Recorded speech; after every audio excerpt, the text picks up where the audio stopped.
భగవతి శ్రీ శ్రీ శ్రీ మల్లికాంబ అమ్మవారి దివ్య జీవనము గ్రంథము ఓపెనింగ్ చేయటం కార్యక్రమం చివరి శ్రావణ శుక్రవారం సందర్భంగా అమ్మవారి దివ్య జీవన గ్రంథము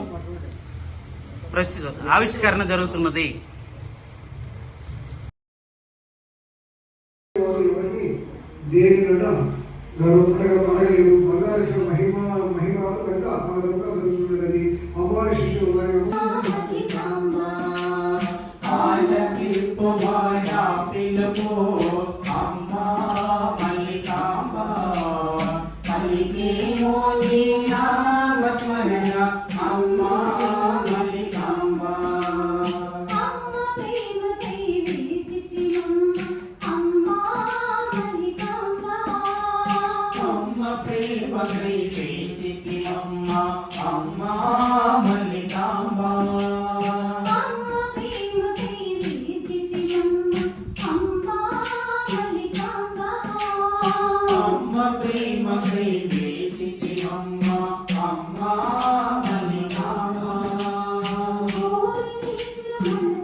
ఆయన ఉంగరం తీసి అమ్మాయి ఇచ్చినారు. వారు బయలుదేరుతుంటే ఆ కారిడార్ నుంచి అమ్మ ఈ ఉంగరం ఇవ్వండి, మేము ఊరికి బయలుదేరుతున్నాను. అమ్మ ఆ ఉంగరం తీసి డ్రైవర్ ఇచ్చింది. డ్రైవర్ ఉంగరం అది తీసి చేసినాడు. ఒకసారి ప్రగతి కాబట్టి వేపడ బలరామయ్య నాయుడుపేటకు అమ్మవారి దర్శనార్థం కాలం వచ్చి అప్పుడు ఆయన రెండవ కూతురు నెల్లూరు వనవాసి లక్ష్మణ చేతుల్లో ఉన్నాడు.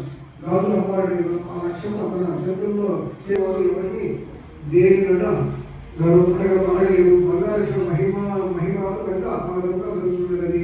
అమ్మవారి శిష్యులు